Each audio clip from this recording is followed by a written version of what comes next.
and welcome to the Familial Paradox podcast. We are here, guys. Episode number 5. Listen, it's we are just plugging away through the year. This is our May episode.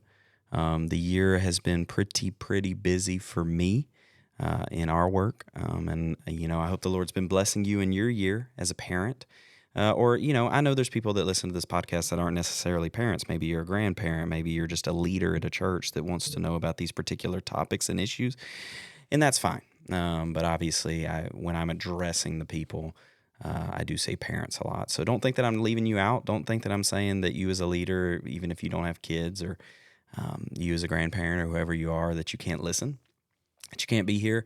That's not what this is. It's just what I do and the research that I put into this and the things that I teach are mainly pointed towards parents for a reason, right? Is because if you have kids and you are raising them up in this world, there are dangers that present themselves to them, by the time they're 18. And my goal and my prayer behind all of it is that maybe I can help one set of parents cut off the danger for their children.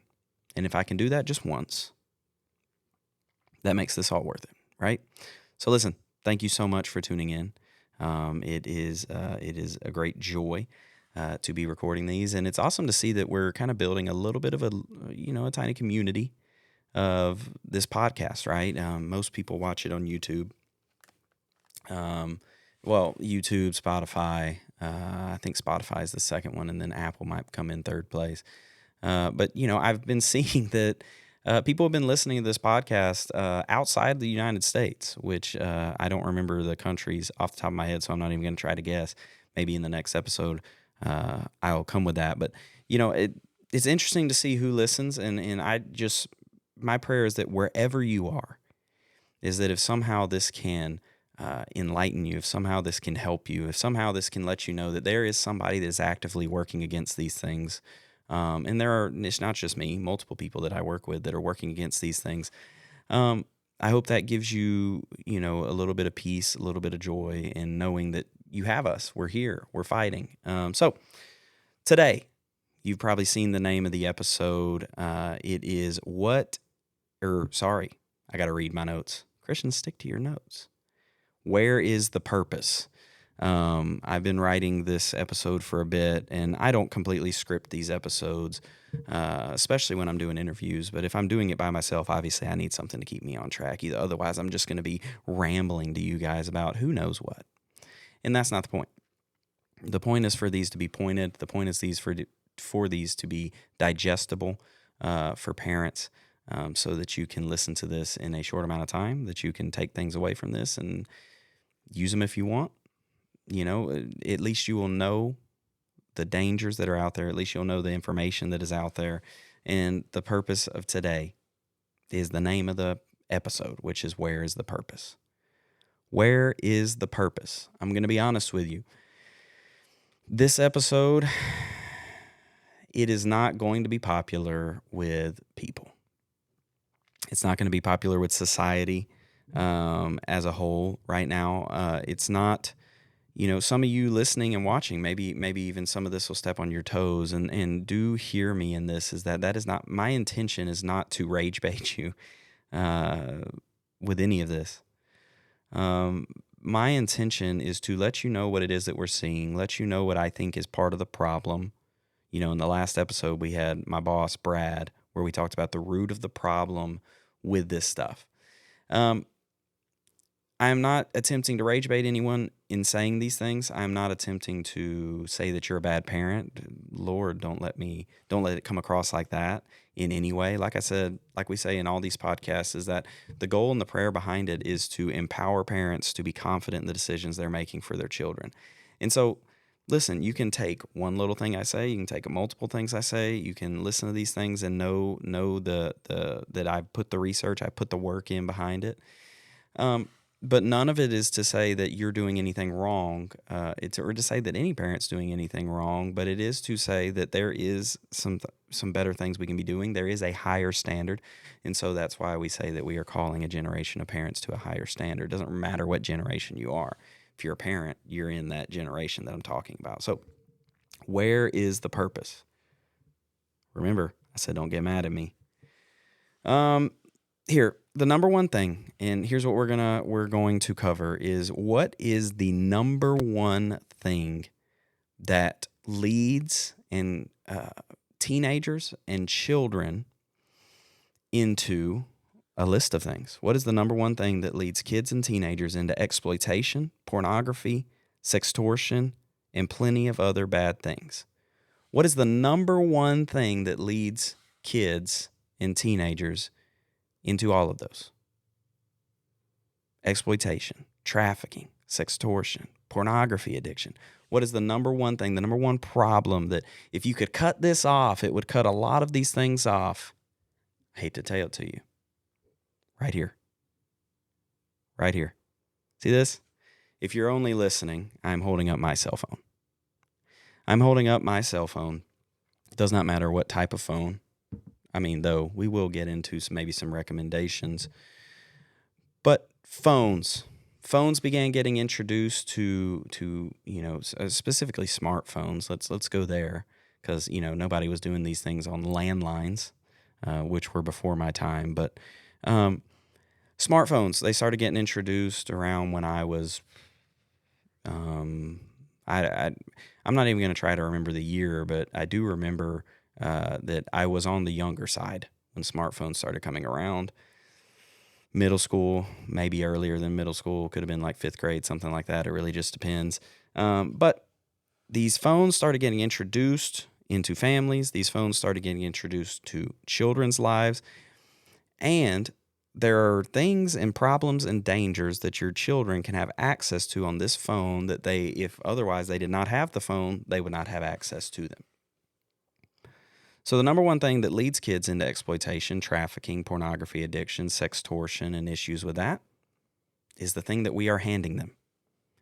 We say a lot of times that predators are different nowadays. Predators, it's not really, when I'm teaching parents, predators, it's not really what people were scared of in the 70s and the 80s, the white van scare of the 70s and 80s, where, oh my goodness, there's a white van in my neighborhood. I need to call the cops. All the kids come running inside.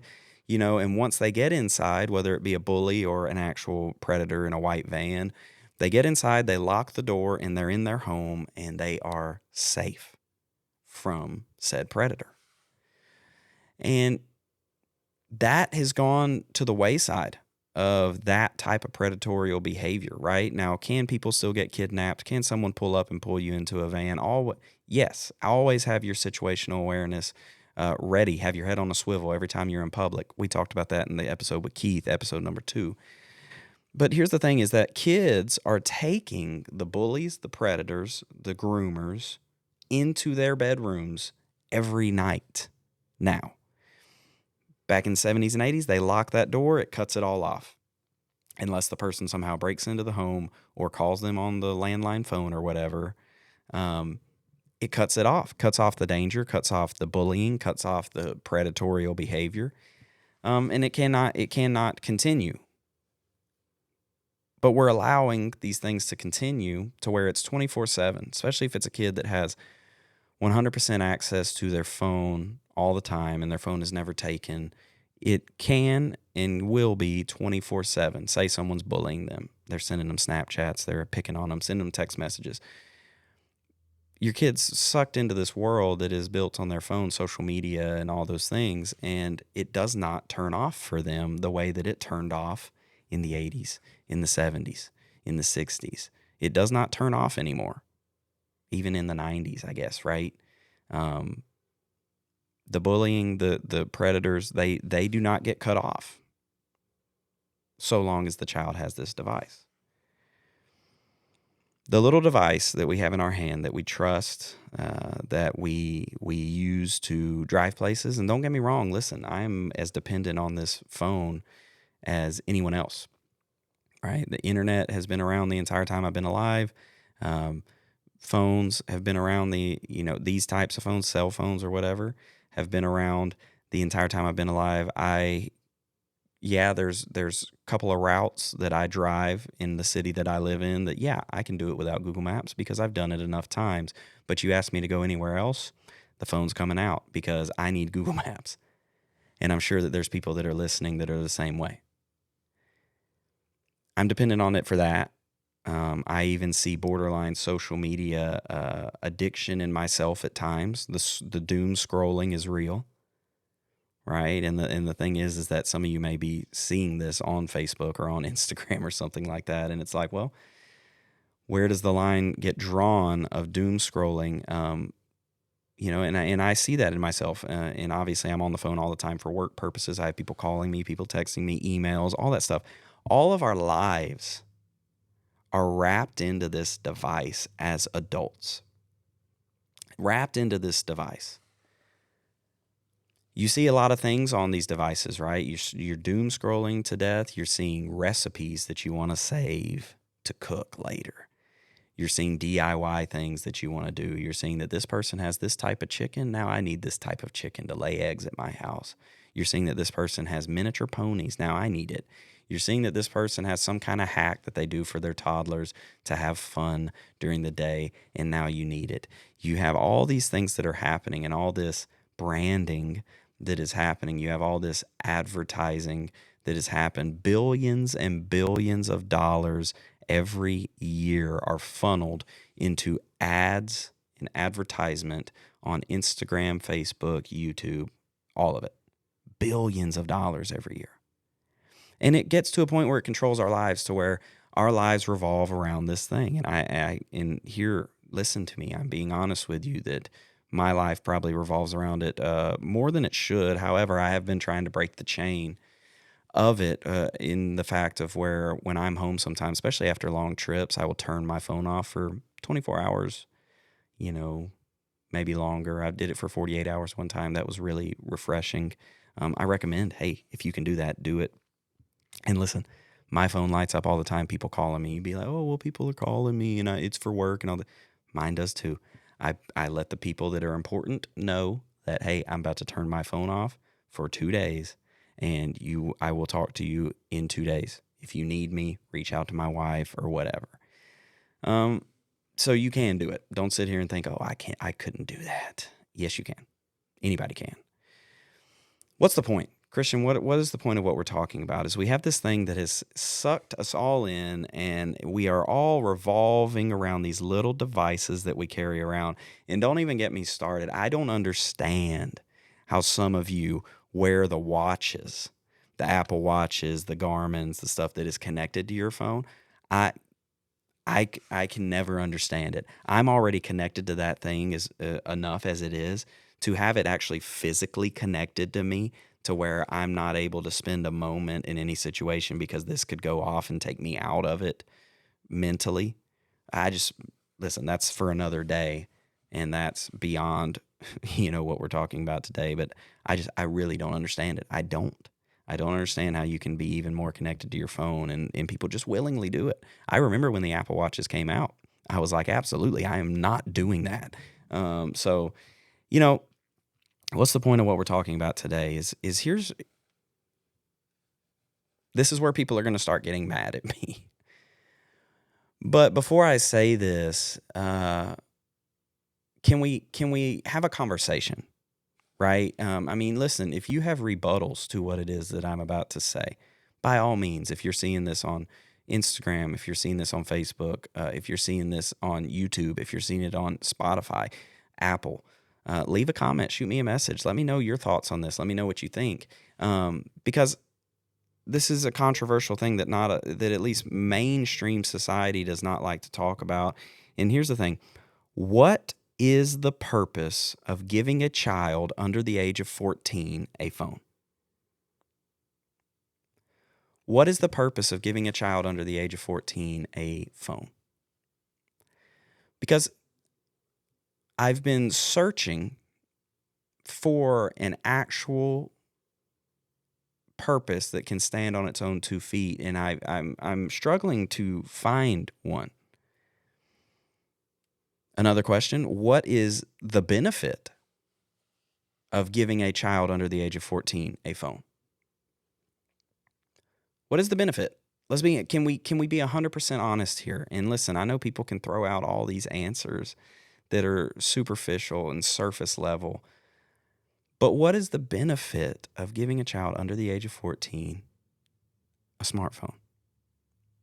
And listen, I'm not here for this episode to be that type person that's like, oh, cut everything off and go live in the woods and do all these things.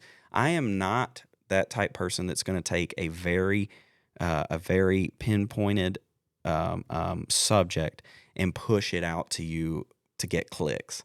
I'm not doing that. I just want to have a conversation of what is the benefit of giving a child under the age of 14 a phone and what is the purpose? Because I'm largely not seeing any benefits. If I told you I'd been able to find one benefit, I don't know that I could. Benefit, the one benefit that people would bring up is, oh, well, they're able to call me when I'm at work, or they're able to text me when I'm at work. And if that's the only singular benefit, that's I can understand a little bit of that. But if it's a phone that it's not just texting and calling and they have access to the entire internet and social media and all these things, it's hard for me to use that one benefit to really prop it all up. Again, here's another thing. If you're giving your kids cell phones, you're giving your kids smartphones, and you're allowing them access to social media under the age of 14, what is the purpose? What is the benefit? Why would you do that to a child? Because as I just mentioned earlier, billions and billions and billions of dollars every year are funneled into advertising and marketing on social media. And you know what the billions of dollars is spent on? It's spent on research studies that know how to shape your thinking, that know how to get you to put off the old thing and want the new thing, that know how to get you to do a quick 360 flip of whatever you were just saying to now I believe this. That's what the billions of dollars is going into and getting it on these social media sites. And I see adults falling for it all the time, all the marketing that gets thrown around that completely changes the way people think sometimes and changes the way they shop, changes the way because that's the point of it, change the way they shop because it's all about money. Changes the way you parent, changes the way you cook, and if that is doing that to adults, how in the world do we think a child under the age of 14 with a brain that is not yet fully developed can contend with this amount of marketing research and psychological research and just the sheer money that they put out to change people's minds? Now, that's just my marketing side. If you don't know a whole lot about me and my personal life, I have a degree in marketing, business and marketing, and that's just the marketing side. What I've got for you today is different from the marketing side. But here's where people are going to get even more mad at me, is I think I've come down to the point of there are typically two reasons that parents will give a child that is 13 and under a phone. Typically two reasons. And now, let me preface this by saying, I understand that it's a different playing field when it comes to when a divorce has happened between a husband and wife, and now the kids are split between the two. Whatever your allocation of time is to have your children, please don't get me wrong that I am in some way throwing shade at you for a circumstance that you may not be able to fully control at the moment. I understand that that is out there and that is happening. I understand that when divorce happens that you will have these issues where one parent, and this listen, I'll do another episode on manipulation because this gets heavy into manipulation. One parent who is mad at the other parent. I don't even know if y'all can see my fingers. One parent mad at the other parent, if you're watching. And the one parent who's mad at the other parent wants to seem like the cool parent to the kids, so they give the kids whatever they want, including cell phones, smartphones, social media, whatever it is.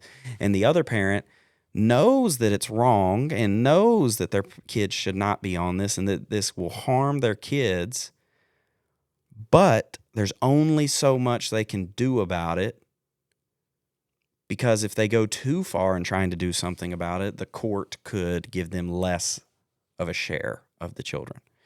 And I want to be upfront and honest that I understand those situations are out there, and those situations are sticky. Those situations are tough. They're hard. They're devastating. They're sad.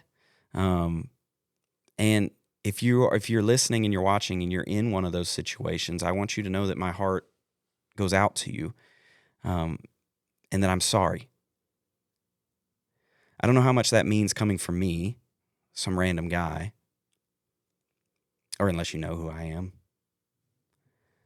But if you're in that situation where you have where there's been a divorce, you tried, but there's been a divorce, and you're wanting to parent your kids the best way that you can, but the other parent is wanting to be the cool parent and giving them everything they want, which includes access to all these things that can be a danger to them.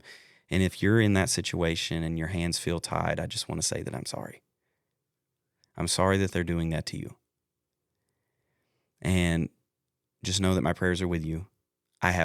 My heart goes out to those parents, especially when I'm doing these internet safety trainings physically in churches. I'll have parents that will come up to me with situations like that. And it's hard for me to recommend anything in any particular way, because I don't want to recommend something for you to go and do that could hurt your ability to see your kids. I mean, I don't. And that's a tough situation for me. It's a tough situation for you.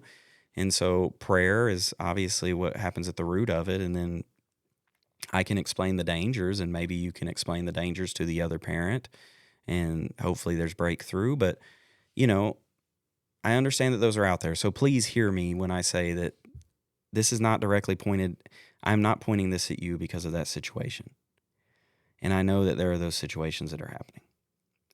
But in my research, there have been two main purposes at a societal level. This is not within the church. This is not within the workforce. This is just society, United States, of why parents will give a child under the age of, I say 13 and under, because up to the age of 14, but under the age of 14, a cell phone. And here's the two reasons. Get ready to get mad at me. Peer pressure is one. Peer pressure plays a huge, huge role in why kids under the age of 14 are getting cell phones, because they go to school and all of their other friends are getting them. And so your child feels like they're left out because they don't have one, and then you go and you buy one, which definitionally, that is peer pressure. It is peer pressure because other parents aren't doing what they're supposed to be doing. So it pressures you into doing something you don't want to do. And it's tough. I hate peer pressure. I always have. From a young age, I have not been a big fan of peer pressure. If I even get the inkling that you are trying to peer pressure me, it doesn't matter what you're trying to get me to do. It could be to drink more water during the day. If I get a thought that you're peer pressuring me to do it, I'm not going to do it. But peer pressure is number one. And number two, the number one reason that I believe that young parents are giving their children that are that young phones is because the parent has an addiction to their phone. Doom scrolling, social media addiction, always wanting to be on their phone watching TikTok. They're addicted to their phone, so they get their child a phone so that phone will keep their child occupied so that they can then be on their phone longer.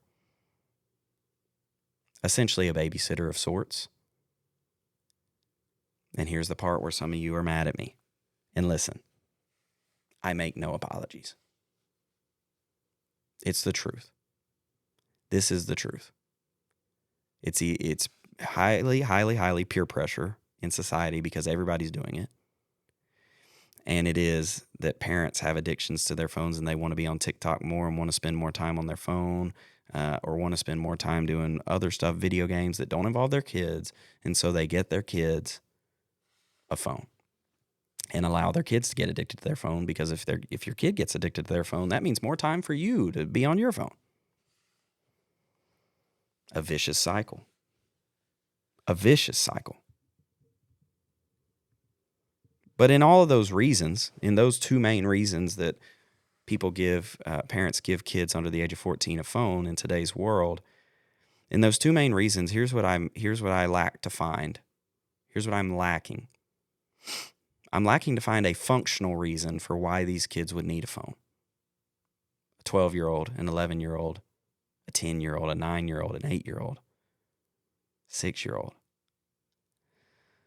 I'm struggling to find a functional reason for why they would need a cell phone. And you can come at me with all your reasons, but most of your reasons are going to be, null, because there's not a functional reason out there outside of, I want them to be able to talk to me, which is an okay reason, but even at that point, they should not have access to the internet or social media under any circumstance. So you can give me that reason that, they need to be able to talk to me. And then I'm going to ask you, well, do they have access to social media or the internet? You'd be like, well, yeah. And then I'm like, well, clearly that's not the only reason. Because if that was the only reason, you would get them a phone that could only do that. Because they do exist. And parents act like they don't.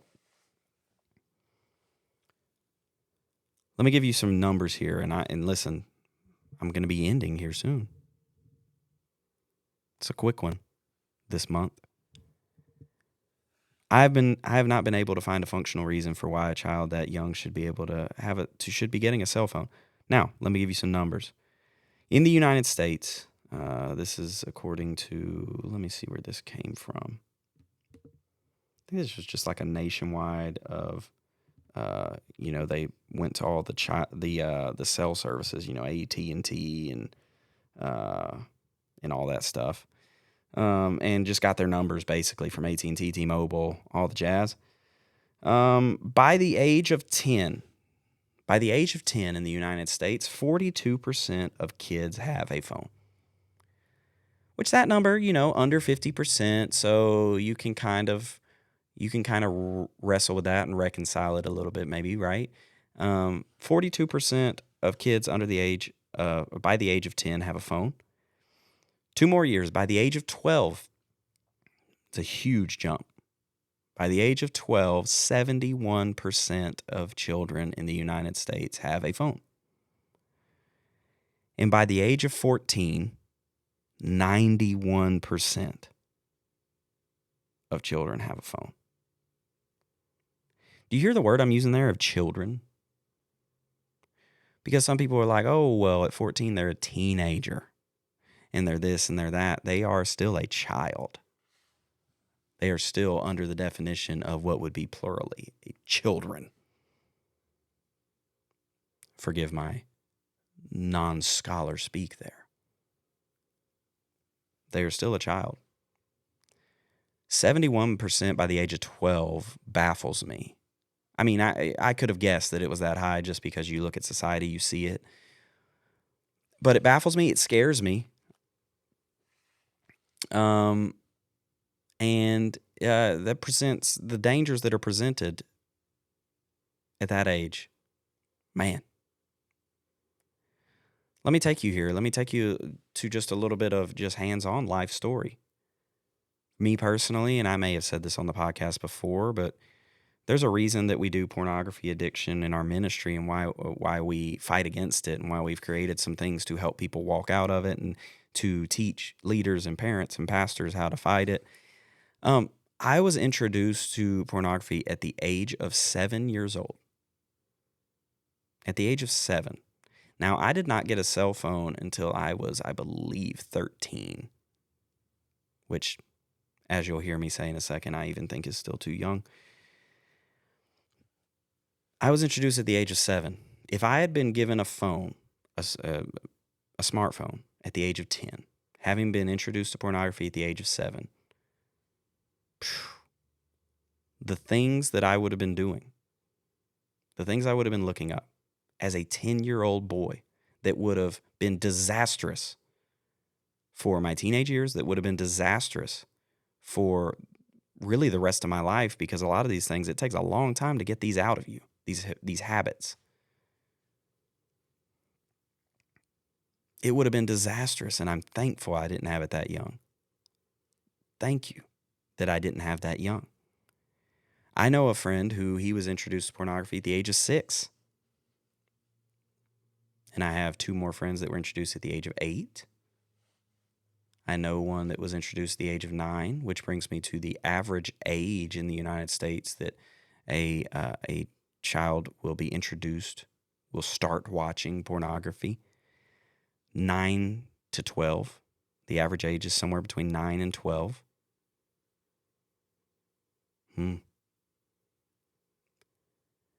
The average age that a child is caught up in trafficking situations. And what does that mean? You may hear this and think, well, what does that mean? The average age that a child is caught up in trafficking. It is merely a statistic that looks at all cases of child sex trafficking. And it looks at what was in their stories that they tell, what was the average age that they were introduced to it. That's all it is. It's not some estimated made up fact. It's not some, a lot of anti-trafficking people like to throw out these numbers out to you that they can't really back up with facts. And I hate that they do that personally.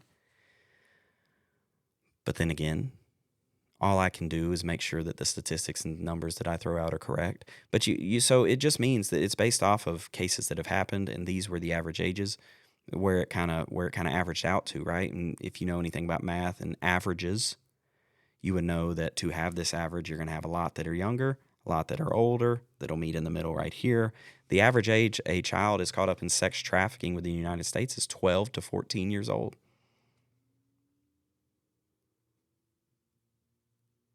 Baffling, evil, disgusting. So what kind of pattern are we seeing here? What kind of pattern are the statistics revealing here? Average age of introduction to pornography is 9 to 12 years old. Average age of introduction into exploitative situations and sex trafficking is 12 to 14. The percentage jump from the age of 10 to the age of 14 of kids and having cell phones? Surely there's not a connection there. Surely not, right? Surely not. I'm just going to leave that there, and I'm going to back up. Because I'll let you come to your own conclusion.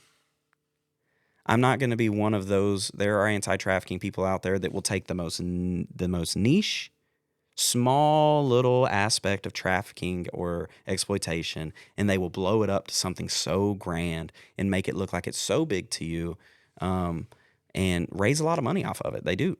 They hyper fixate on certain things that they know will go viral and that they know will scare parents and scare churches and communities. I don't feel the need to do that with this, nor do I ever feel the need to do that. I wouldn't do that. I'm not one of those. But I don't feel the need to do that. I'm going to let you come to your own conclusions here. With these percentages of when kids get phones, of the average ages of when kids are introduced to certain things. And I'm going to let you come to your own conclusion. Fair? Fair. My thing is that surely, none of this has any correlation with the average age a child gets introduced into trafficking or other exploitative situations. You have kids who, while the peer pressure may be great, and I know that it is, who are living a life as a child and needing to grow up and play and have an imagination, who are being handed cell phones at such a young age. And it's cutting off that imagination, and it's giving them full access to the internet.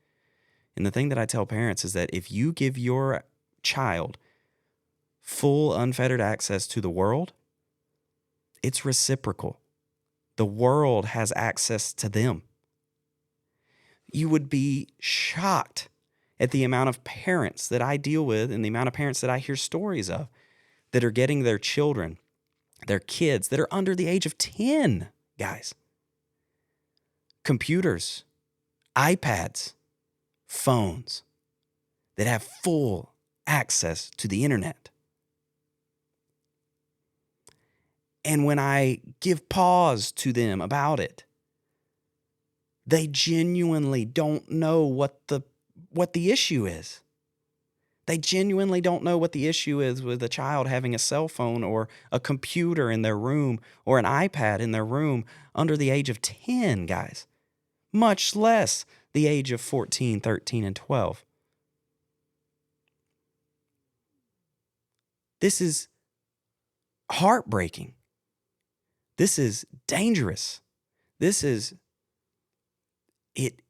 grieves me. This is one of the things that keeps me up at night, thinking about the parents that are out there that are planning to give their child full access to a device that has the internet attached to it tomorrow.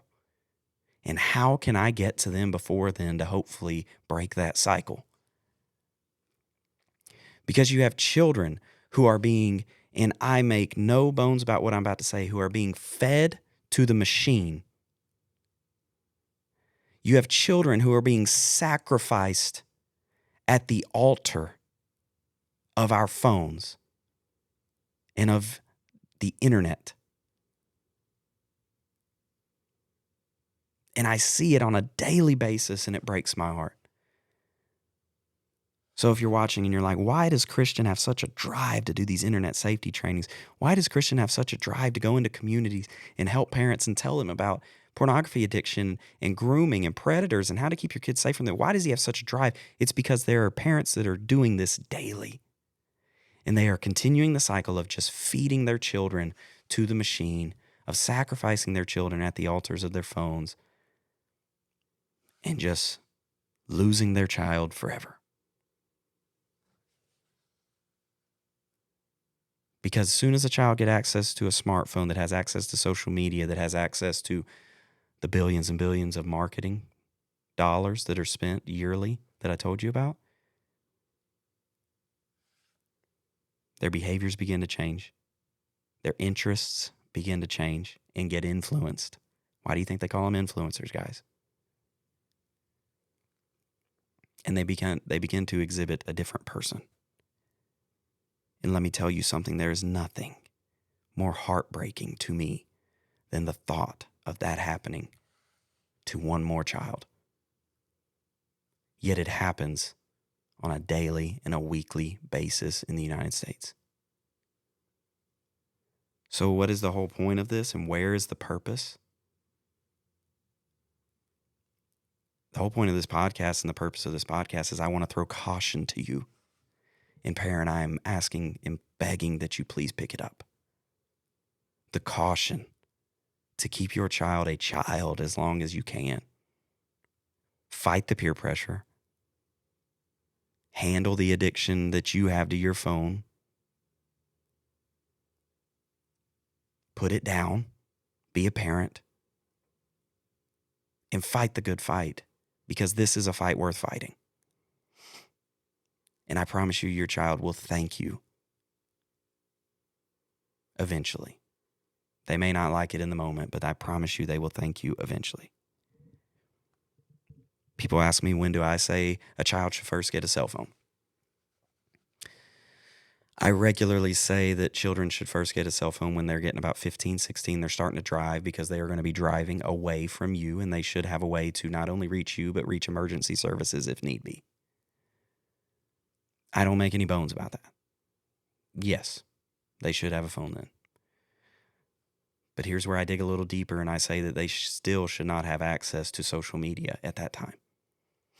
I don't think kids should have access to social media until they're coming about 17 or 18, graduating high school. And you're thinking to me, well, that's nuts. That's crazy. I wouldn't do that. If I had time to tell you all the stories of the kids that are going around right now, sextortion, the word that maybe you've heard recently that's growing in the United States, the amount of teenagers that have taken their own lives due to sextortion because of a cell phone that if they did not have, it would not have happened. And you say, "Oh, Christian, well, you're operating in what ifs at that point." It's not a what if. If they did not have that phone, they would not have sent that picture to that person. They would not have received the death threats and then taken their own life.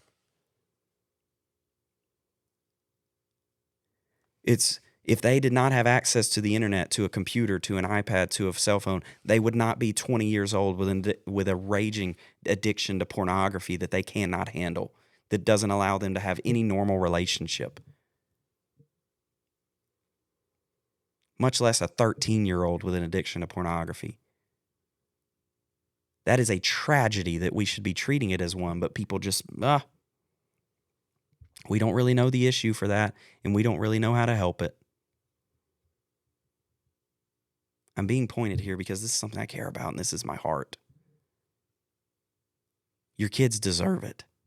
Your kids deserve the fight that you're going to give to keep them away from these things. They deserve the strife that you'll go through. They deserve the drama that you'll go through of somebody saying, well, why wouldn't you give them this? You must not love them as much as this person loves their kid. I understand that the fight is there, but your kid is worth it. Your kid is worth it. To end, one thing I recommend is getting them, if you're going to get them a phone at a young age, if I just cannot convince you based off of these statistics and these percentages that, again, you're making the decision of whether they correlate or not. If I cannot sway you, or say your kid already has a phone and you're like, I messed up getting them a smartphone, maybe I want to get them something else. TrueMe is a company, TROOMI, and this is not sponsored. TrueMe has a smartphone that you can fully design yourself as a parent, and you can give them access to internet, or you cannot. It can just be phone calls and text, and you can build it out, their access to internet, as they get older. Gab, Gabb, phone, Gab phone is another one. TrueMe and Gab kind of in similar veins. A flip phone. It's not that hard, guys. A flip phone at Walmart. You know, the only thing difference between the flip phone and the Gab and the TrueMe phone is the Gab and the TrueMe phone, they make phones that look like smartphones. Now, do they look like an iPhone? Do they look like an Android? No, but they look like a smartphone. They have a screen that you can scroll and all that stuff. So, listen, if you need help in this area, if you need more ideas, reach out to me. By all means, send me a message, reach out, leave a comment on YouTube, whatever it is. And let me know your story. If you've had a phone impact your life when you were a child, or you had a phone impact one of your children's lives, let me hear your story. Not that I'm going to put it out here and be like, oh, well, so-and-so said this. I may use it as an example with no names or locations mentioned, but let us know your story. We would love to help you. We would love to be with you, help you in any way we can. So like I said, this is something that's worth fighting for. Your kid is worth it. Your child is worth it. They are worth the time and the effort and the drama and the hard conversations and they're worth it. They are every bit of worth it. We are raising confident kids who are confident in who they want to be, and if they have a phone that is telling them who they should be, that's messing the whole system up. So how do you keep a kid safe from a predator? You raise them to be confident in who they want to be so that someone can't tell them who they should be. And a phone is messing that up every minute that they spend on it. Thank you so much for joining me.